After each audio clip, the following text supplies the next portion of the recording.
Anak-anak, Assalamualaikum warahmatullahi wabarakatuh. Jumpa lagi kita hari ini belajar tema 1, subtema 2, pembelajaran 4 tentang kenampakan alam serta keragaman flora dan fauna di Indonesia, muatan IPS. Oke anak-anak, yuk tunjuk mana Indonesia? Mana negara Indonesia? Iya, hari ini kita akan belajar tentang flora dan fauna yang ada di Indonesia. Anak-anak, mari kita mulai belajar hari ini ya. Kenampakan alam serta keragaman flora dan fauna di Indonesia.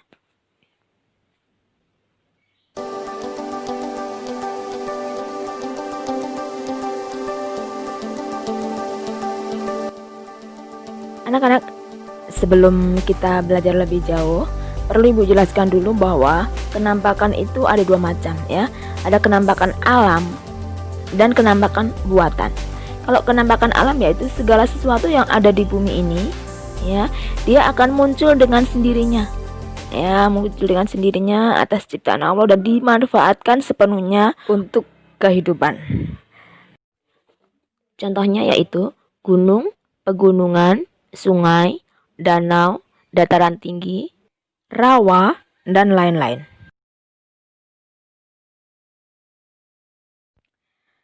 Kenampakan buatan adalah kenampakan yang sengaja dibuat oleh manusia untuk kepentingan tertentu, disesuaikan dengan keperluan wilayah sekitar. Misalnya, dipergunakan sebagai penampungan air, untuk observasi, untuk hiburan, untuk rekreasi, dan sebagainya. Contohnya bisa berupa waduk, kebun binatang, pelabuhan, pemukiman penduduk, dan sebagainya.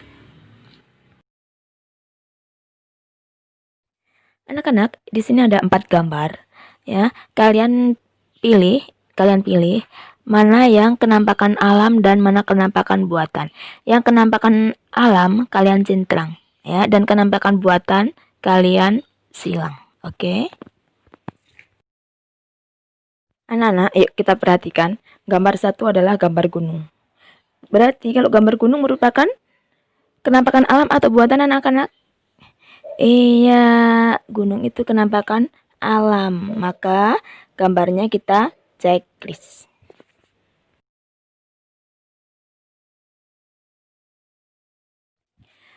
Yuk kita lihat sekarang.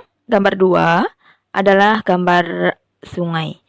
Sungai termasuk kenampakan alam atau kenampakan buatan anak-anak? Iya, pinter. Sungai adalah kenampakan alam. Karena sungai terbentuk oleh alam dengan sendirinya, ya, tidak dibuat oleh manusia. Maka gambar sungai kita checklist.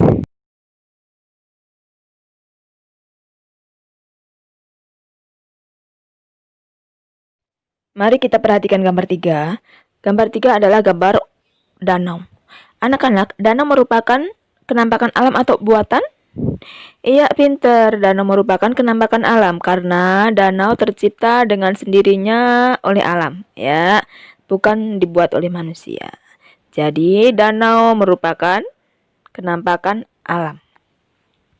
Sehingga gambar danau perlu kita checklist.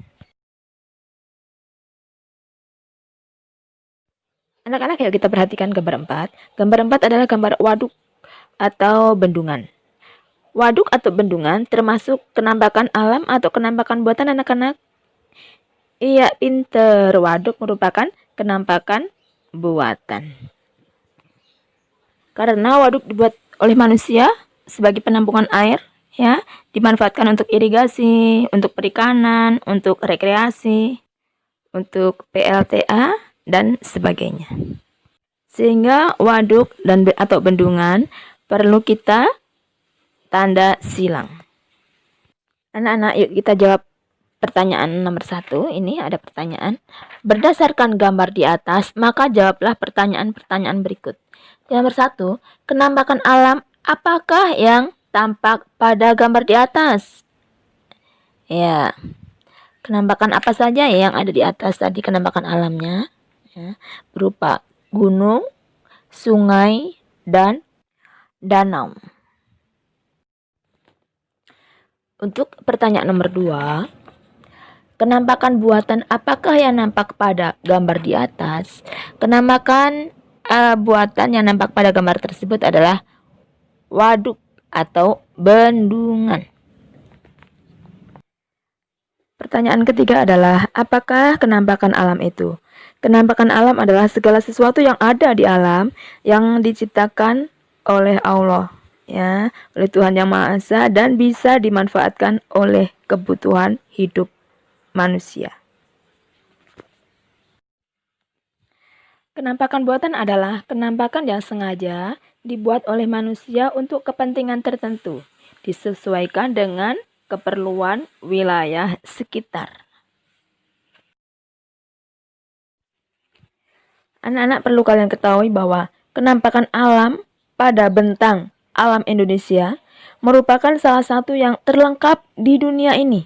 Ya, kenampakan alam kita, ya, kenampakan alam di Indonesia itu bisa meliputi laut, pantai, dataran rendah, lembah yang subur, padang rumput, sungai, danau, bukit, pegunungan, hingga gunung. Ya, karena banyak daerah lain yang tidak memiliki itu. Banyak daerah lain yang tidak memiliki fasilitas kenampakan alam yang selengkap kita. Ya, makanya kita perlu bersyukur terhadap Tuhan Yang Maha Esa atas ciptaan yang bisa kita nikmati. Nah, sekarang tugas kita adalah menjaga dan merawat serta menggunakan dan memanfaatkan kenampakan alam ini secara bijak, ya, tidak sembarangan dalam menggunakannya. Perlu juga anak-anak ingat bahwa keindahan dan kekayaan alam ini tidak semua negara memilikinya. Banyak negara-negara lain yang sebagian wilayahnya hanya berupa padang pasir, hamparan es, maupun padang rumput. Oke anak-anak, kita lanjut ke materi berikutnya, yaitu bentang alam secara umum pulau-pulau di Indonesia. Untuk Pulau Jawa, bentang alam secara umum, gunungnya adalah Gunung Semeru, Gunung Lawu, Gunung Kelut, Gunung Sumbing, dan lain-lain. Sekarang lembah. Untuk lembah yang ada di Jawa yaitu Lembah Dieng, Lembah Kaliurang, dan lain-lain, masih banyak lagi ya. Bukit yaitu Bukit Sumedang, Bukit Moko, dan lain-lain. Untuk sungai, Sungai Citarum, Sungai Bengawan Solo, dataran rendah Semarang, dataran rendah Madiun. Untuk pantai, Pantai Pangandaran, Pantai Anyer, dan masih banyak lagi ya. Ibu sebutkan sedikit saja karena kemarin sudah kita bahas di materi sebelumnya.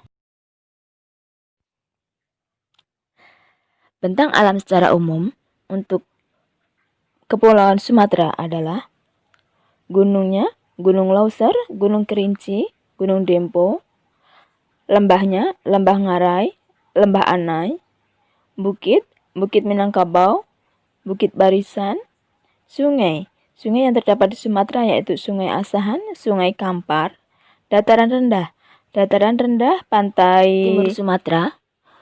Untuk pantai yaitu Pantai Rupat dan Pantai Tanjung Tinggi. Oke anak-anak, kita lanjut. Bentang alam secara umum untuk wilayah Kalimantan, ya, untuk Pulau Kalimantan. Gunung yang ada di Kalimantan adalah Gunung Raya, Gunung Kinabalu, dan Gunung Suwaner. Untuk lembah Danum, Lembah Kahung, dan Lembah Barito. Untuk bukit yang ada di Kalimantan yaitu Bukit Batu Dinding, Bukit Lintang, dan Bukit Baka.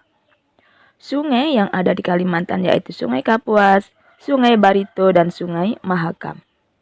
Dataran rendah, Ketapang, Teluk Melano, Pantai Melawai, dan Pantai Angsana, ya. Oke anak-anak, sekarang kita lanjut. Kita bahas sama-sama bentang alam secara umum untuk Pulau Sulawesi. Gunung yang ada di Sulawesi yaitu Gunung Latimojong, Gunung Klabat, dan Gunung Rante Mario. Lembah yang ada di Sulawesi yaitu Lembah Rama dan Lembah Bada. Bukit Luwu, Bukit Bono. Sungai Ceramana, Sungai Malili, dan Sungai Poso. Dataran rendah Maros, dataran rendah Bulukumba, dan Selayar. Pantai Losari dan Pantai Selayar. Lanjut anak-anak, sekarang kita bahas tentang alam secara umum di Pulau Papua. Gunung yang ada di Papua yaitu Gunung Jayawijaya, Gunung Yamin, dan Gunung Derabora. Lembah Palem, Lembah Kaputo, Bukit Karang, Bukit Teletabis, Sungai Digul, Sungai Mamberamo, dan Sungai Raja Ampat. Dataran rendah pesisir Papua. Untuk pantai yaitu Pantai Triton dan Pantai Bakaru. Baiklah anak-anak, saatnya kita bahas tentang alam secara umum di Pulau Maluku. Gunung yang ada di Pulau Maluku yaitu Gunung Gamsunoro, Apalamandan, dan Sahuwai. Lembah Agro berada di Desa Paso. Bukit Laguna adalah salah satu bukit yang ada di Maluku bagian utara. Sungai Apu, Sungai Kawa, Sungai Masiwang, dan Sungai Salawai. Dataran rendah yang ada di Sulawesi, di Maluku yaitu dataran rendah Kei Kecil, di Pulau Kei Kecil. Sekarang pantai yang ada di Maluku yaitu Pantai Ngurblet, Natsapa, dan Sulamadana.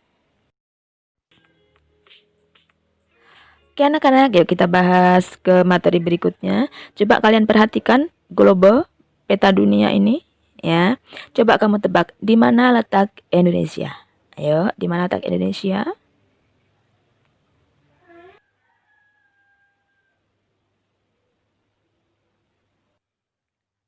Ya, disinilah negara Indonesia yang kita lingkarin merah ya. Itu adalah Indonesia yang ada di warna abu-abu ya.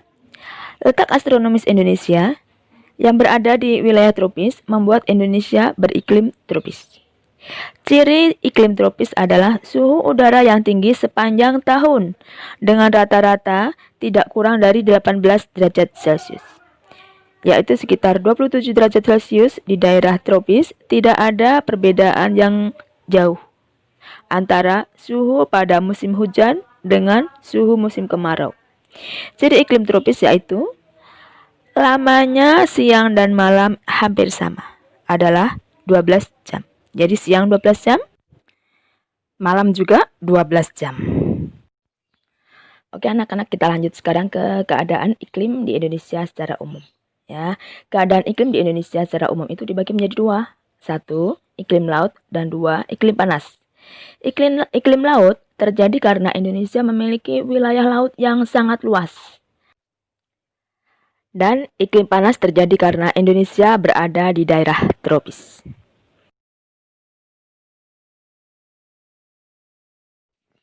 Oke, kita lanjut ke pembelajaran berikutnya, yaitu berdasarkan penjelasan iklim di atas, jawablah pertanyaan-pertanyaan berikut. 1. Pada bulan apakah musim penghujan terjadi di Indonesia? Musim penghujan terjadi di Indonesia yaitu pada bulan Oktober sampai dengan bulan April. Pertanyaan kedua, pada bulan apakah musim kemarau terjadi di Indonesia? Musim kemarau di Indonesia terjadi pada bulan April sampai dengan bulan Oktober. Untuk pertanyaan ketiga, ceritakan fenomena alam angin muson di Indonesia.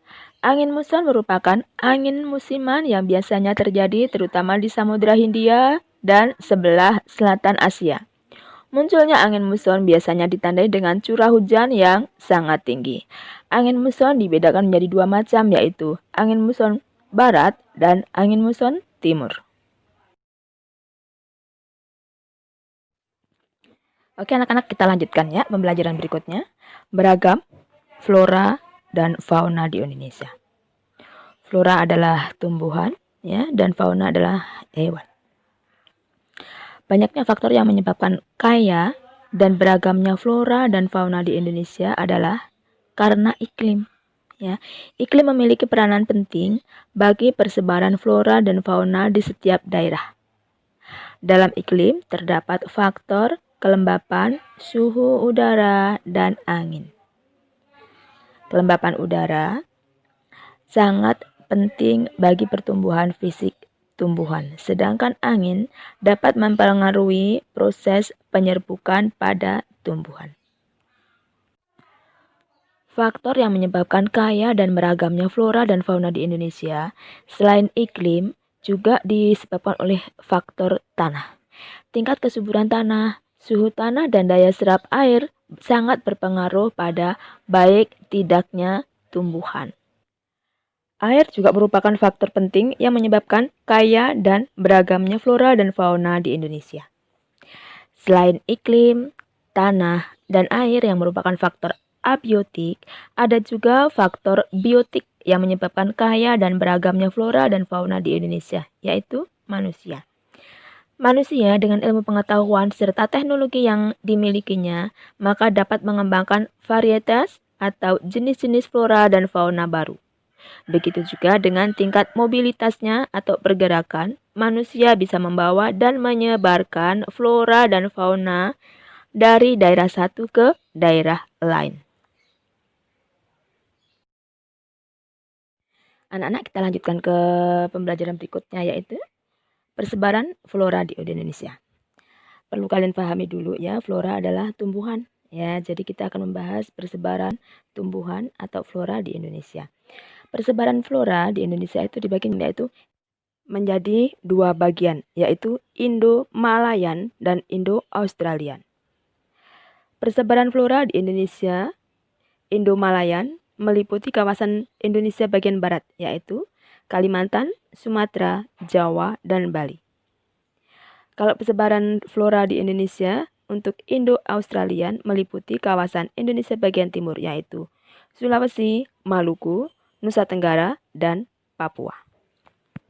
Oke anak-anak, sekarang kita setelah belajar tentang persebaran flora di Indonesia, maka kita akan belajar tentang persebaran fauna di Indonesia. Persebaran fauna adalah, perlu kalian ingat ya anak-anak, fauna itu binatang. Persebaran fauna di Indonesia itu, menurut coraknya, fauna Indonesia dikelompokkan menjadi 3, yaitu fauna bagian barat, fauna bagian tengah, dan fauna bagian timur. Fauna Indonesia bagian barat disebut juga tipe asiatis. Mencakup di sini wilayah Jawa, Sumatera, Bali, dan Kalimantan. Binatang-binatang yang ada di daerah sini, ya, ini ada orangutan. Orangutan itu ada di Kalimantan dan Sumatera. Harimau banyak di Sumatera. Gajah di Sumatera. Badak bercula 1 itu ada di Jawa, ya, di ujung kulon, Banten. Oke. Kemudian fauna Indonesia bagian tengah atau tipe peralihan, ini ada di wilayah yang mencakup Sulawesi, Timor, Maluku, dan Nusa Tenggara.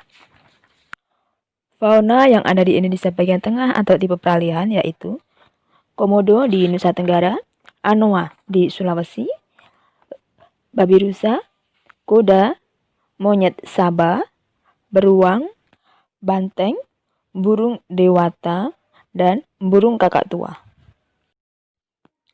Fauna Indonesia bagian timur atau tipe Australis ini mencakup wilayah Halmahera, Papua, dan Kepulauan Aru. Fauna yang ada di Indonesia bagian timur atau tipe Australis yaitu burung cendrawasih, burung kasuari, burung nuri, beruang, kanguru, landak, dan kuskus.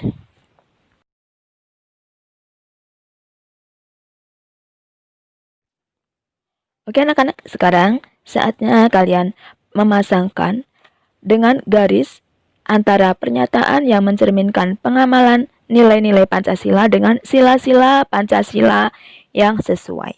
Oke, kalian memasangkan ya. Anak-anak, berilah tanda centang pada gambar yang menunjukkan perilaku yang sesuai dengan nilai Pancasila.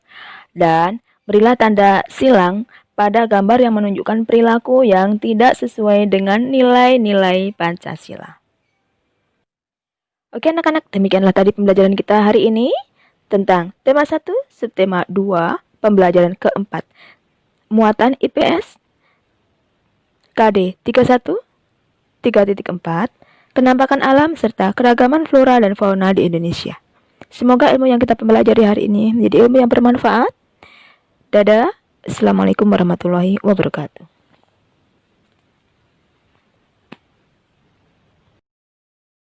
Silahkan subscribe, like, dan share jika video ini bermanfaat.